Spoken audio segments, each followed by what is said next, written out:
Hello and welcome to this edition of World at War. My name is Mohammed Saleh.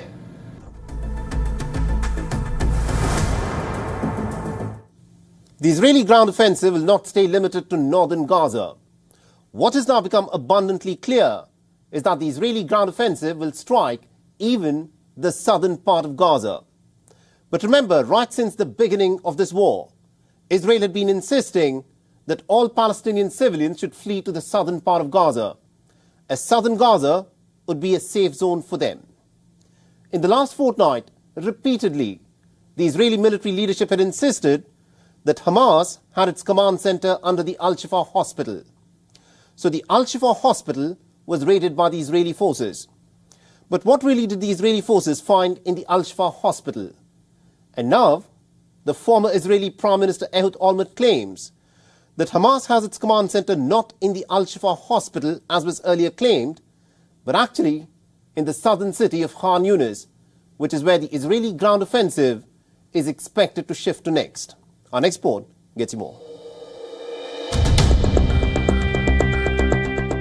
These chilling satellite images of the main road connecting northern Gaza with southern Gaza will give you a glimpse of the scale of the Palestinian people who are being uprooted from their homes from northern Gaza.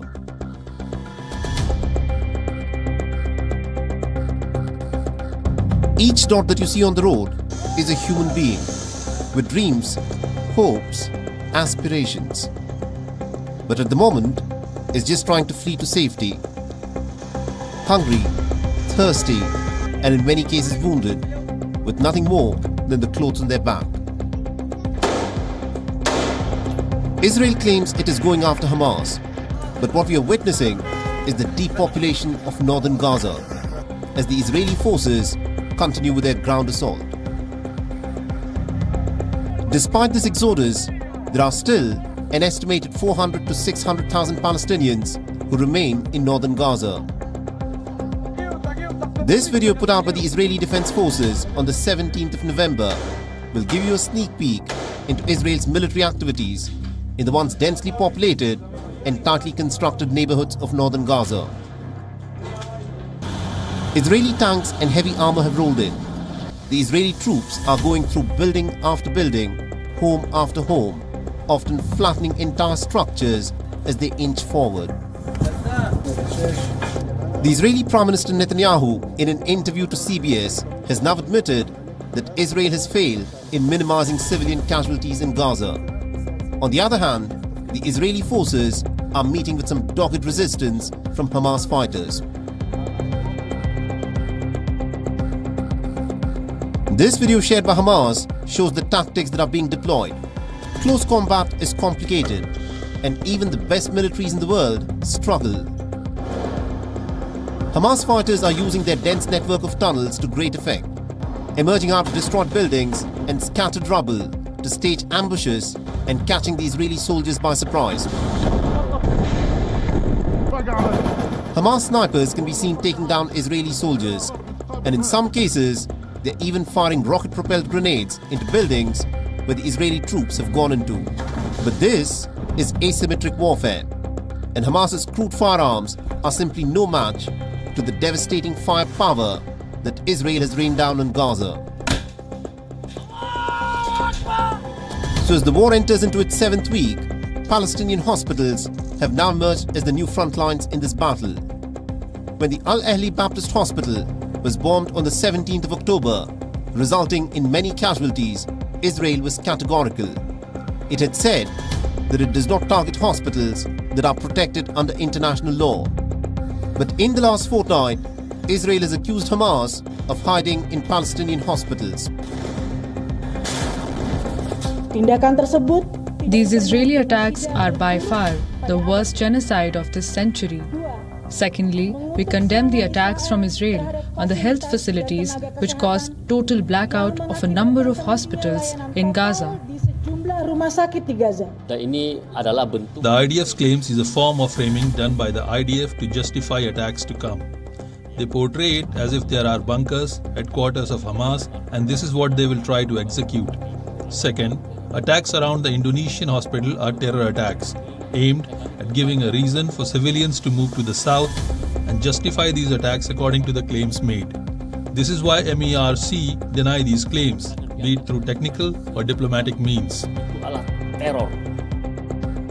On the 27th of October, the Israeli Defense Forces had put out this video of the Al-Shifa hospital, with the claim that Hamas had its command centre right underneath the main building of the Al-Shifa hospital.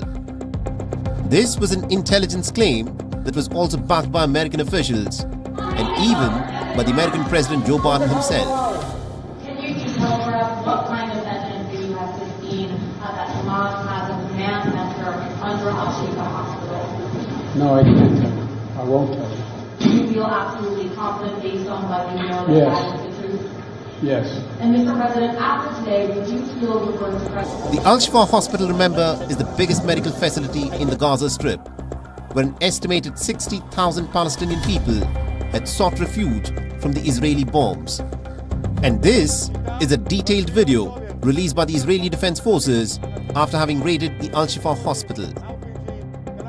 What has been found are some arms and ammunition and an entrance to a tunnel several meters away from one of the buildings of Al-Shifa hospital. Questions are now being raised about what Israel originally claimed existed underneath the Al-Shifa hospital and what has actually been found.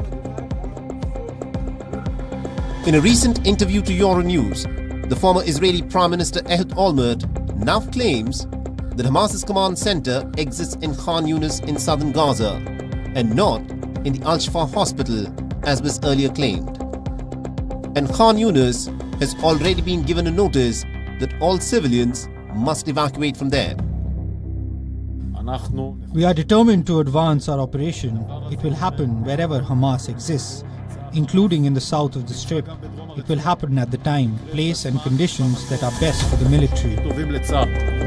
So what this means is that there is no place safe for the innocent civilians and children in the Gaza Strip who are paying the ultimate price in this mindless and mind-numbing violence that continues without end. While the world's attention has been fixed on the Israel-Palestine war, the nearly 21-month-long conflict between Russia and Ukraine still continues to rage on, with the Ukrainian armed forces now claiming to have made some significant headway on the Russian-occupied east bank of the Dnipro River. Russian and Ukrainian forces have been entrenched on opposite sides of the Dnipro River since last November, when Moscow had withdrawn from the western part of the Kherson region. So what has Russia been up to?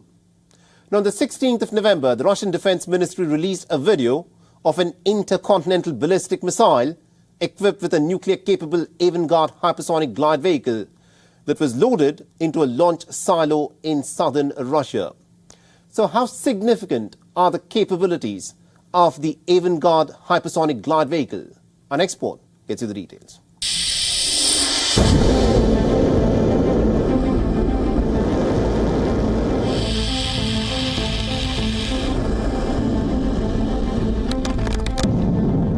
The Avangard is a nuclear-capable hypersonic boost glide vehicle developed by the Russian Federation. It was one of the 6 next-generation weapons Russian President Vladimir Putin boasted about during a speech in 2018.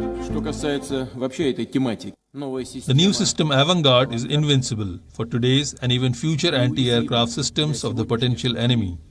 It's a great success and a great achievement. The Avangard system will be available to the strategic missile forces next year.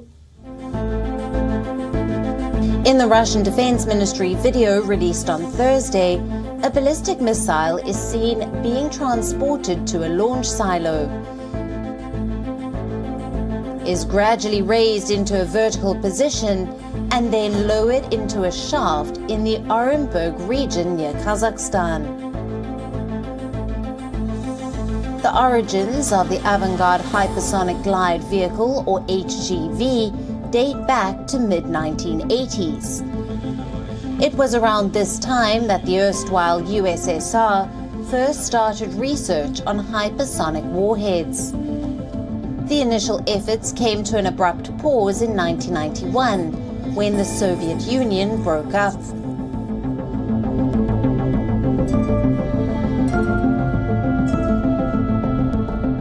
The project was reinstated in the mid-1990s by the Russian defense manufacturer NPO Mashinostrania under a new name, Project 4202. Russia's 2014 military intervention in Ukraine further delayed the development of Avangard as a critical maneuver and targeting control system for the weapon was produced in Ukraine.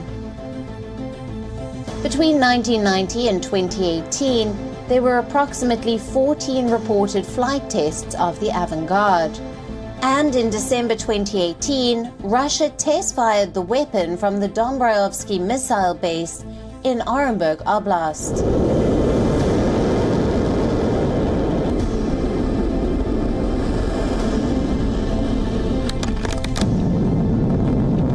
The HGV was fitted atop an SS-19 ICBM, which boosted the vehicle more than 6,000 kilometers, before striking a target in the Kura shooting range in Kamchatka.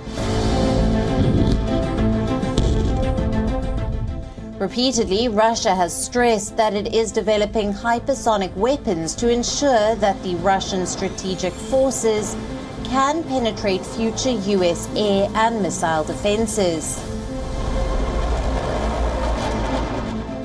How does Avangard work? As it approaches its target, the Avangard Glide Vehicle detaches from the rocket and is able to maneuver sharply outside the trajectory of the rocket at hypersonic speeds of up to 27 times the speed of sound, which is equivalent to a mind-boggling 34,000 kilometers per hour.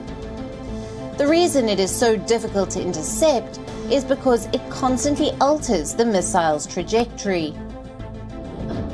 Accelerating at the supersonic speed of 27 Machs, the Avangard weighs approximately 2,000 kilos and has a range of over 6,000 kilometers and is capable of carrying both nuclear and conventional payload. Reportedly, Avangard HGV's nuclear warhead is more than 2 megatons in TNT equivalent. No wonder then that it has been classified as one of the invincible weapons Russia has in its possession. The unveiling of the dreaded weapon at a time when Ukrainians are bracing for a second winter of Russian airstrikes doesn't bode well for Kiev. The military junta in Myanmar is facing its sternest challenge to its authority since having grabbed power in a coup in 2021. An alliance of 3 Myanmar ethnic minority groups called the Brotherhood Alliance has waged a coordinated offensive since the 27th of October, thereby rattling the military junta.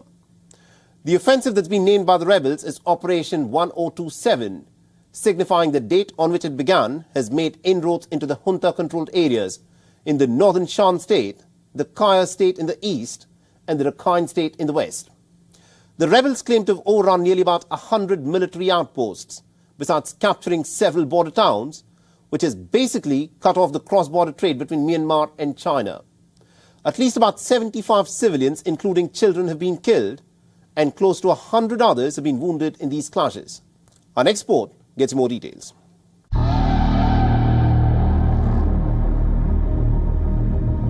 The Southeast Asian nation of Myanmar was plunged into crisis when Senior General Min Aung Hlaing grabbed power from Myanmar's democratically elected government in a military coup in February 2021.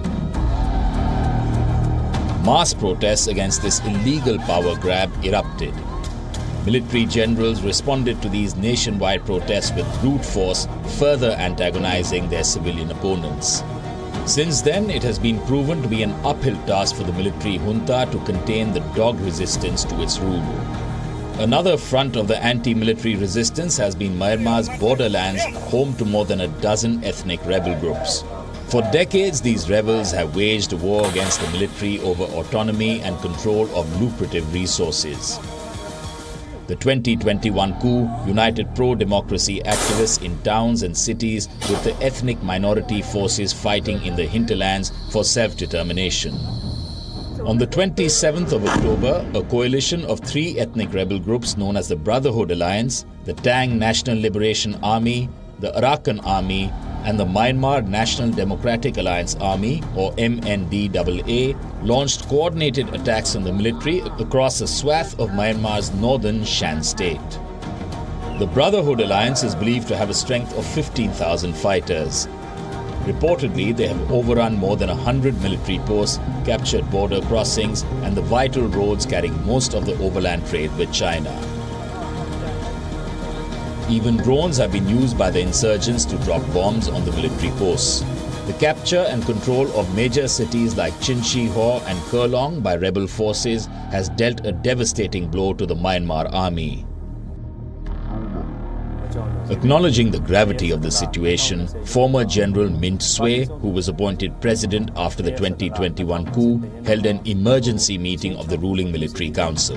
Terming the rebels as terrorists, the former general issued a warning that the country is in danger of breaking apart if the military junta is not able to control the fighting soon. A billion-dollar rail route, part of Beijing's Global Belt and Road Infrastructure project, is planned in the northern Shan state, but the escalating conflict has put a question mark on the viability of the project. What that means, and I think at least currently, means the bilateral trade between, at least bilateral border trade between China and Myanmar has probably come to a stop, right? And basically waiting for the situation to improve, and then we'll see how things will go. If Myanmar does not have domestic instability, then what's the point of talking about Belt and Road? I mean, you cannot have sort of stable economic relations or investment in infrastructure or in many sort of, sectors of the economy if you don't have domestic stability. Right? United Nations estimates that more than 200,000 people have been displaced by the fighting between the junta and the Brotherhood Alliance. Thousands, in a bid to escape the fighting, have crossed the Myanmar border into Chinese and Indian territories seeking refuge. About 5,000 people have fled from the conflict zone and crossed into India's Mizoram state. Cannot go back also. In addition to this, at least 42 Myanmar soldiers have surrendered to the police in Mizoram. Signaling the rapidly deteriorating situation, Myanmar government staff has been asked to get ready for emergencies.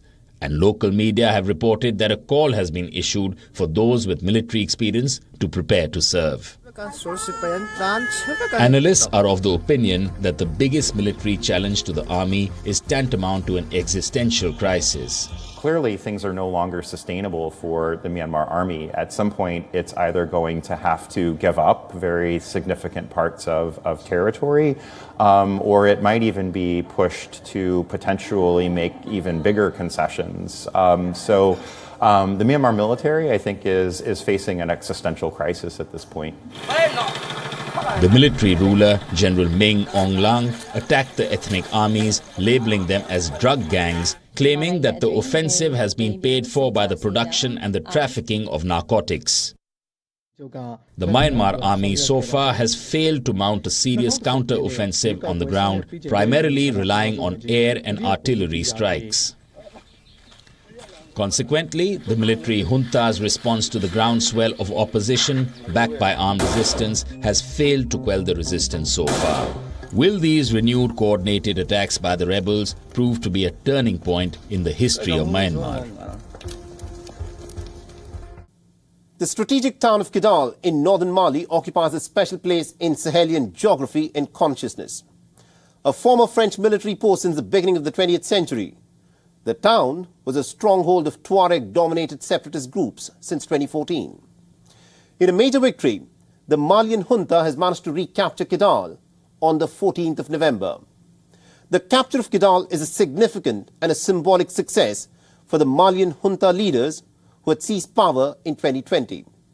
But the question is this: will the capture of Kidal now prove to be a pivotal moment in the fight against the armed groups in the Sahel region? Kidal is a town and commune in the desert region of northern Mali. Historically a hotbed of insurrection, it's a key site on the road to Algeria with some 25,000 people living here. A stronghold of Tuareg-dominated separatist groups, the Malian army had suffered humiliating defeats in Kidal between 2012 and 2014. Consequently, the army and the state had been virtually absent for years from the town. The insubordination of the town and of the Kidal region has been a long-standing source of irritation for the government in the capital, Bamako. Violence escalated in the north of Mali since August, triggering a race between armed actors, namely the military, rebels and jihadists, vying for country of territory and the camps being evacuated by UN peacekeepers. The military drew closer to Kidal over the past weekend, and on the 14th of November, in a statement read on national television, the Malian Junta claimed the capture of Kidal. Today, November 14th, thanks to Allah, because of the courage and determination of our armed forces, a raid was carried out a few days ago in the direction of Kidal, and heavy losses inflicted on the armed terrorist groups. Today, our armed and security forces have taken Kidal. The Permanent Strategic Framework, or CSP, an alliance of predominantly Tuareg armed groups, acknowledged that it had withdrawn from Kidal, albeit for strategic reasons. Operational in Mali since 2013, the UN mission MINUSMA is made up of military personnel from 60 countries, with Germany, Bangladesh, Chad, Egypt and Senegal being among the main contributors. The UN mission was deployed a year after Islamist groups and their Tuareg rebel allies had seized the north of the country. Together with the French troops, MINUSMA managed to regain control of the main cities, pushing the jihadists to desert outposts. After the ruling Mali junta demanded the mission's ouster from Mali, nearly 6,000 civilian and uniformed personnel have been withdrawn. United Nations Security Council has set 31st December as the deadline for the withdrawal. The rebels do not want the UN peacekeepers to hand their camps back to the Malian army, saying it contravenes previously agreed ceasefire and peace deals struck with the government. When MINUSMA left its camp in Kidal on the 31st of October, the rebels seized control of it, much to the dismay of Mali's junta. After Mali's army recaptured the strategic northern town of Kidal, the residents in the capital Bamako celebrated the event. I wouldn't call it a victory. Victory was always in my camp. There were traitors in front of me. I never doubted my army. I knew that this would happen one day. And that day is November 14th, 2023. It will go down in Mali's history. Those who have done, we do nothing but encourage them. And those who have fallen on the battlefield, military or civilian, we pay tribute to them. May Allah bless Mali, and may Mali always be one and indivisible. Kidal was shaping up to be the ultimate hold in the ongoing security reconfiguration in northern Mali. Will the capture of Kidal prove to be a trigger that will flush out the rebels and the jihadists from the whole of Mali? Only time will tell. And with that, it's a wrap on this edition of World at War. And if you want to reach out to me with any comments, feedback or suggestions, please feel free to do so on the ID that you're seeing on your screens. I'm your host, Mohammed Saleh, and I'll see you again next week.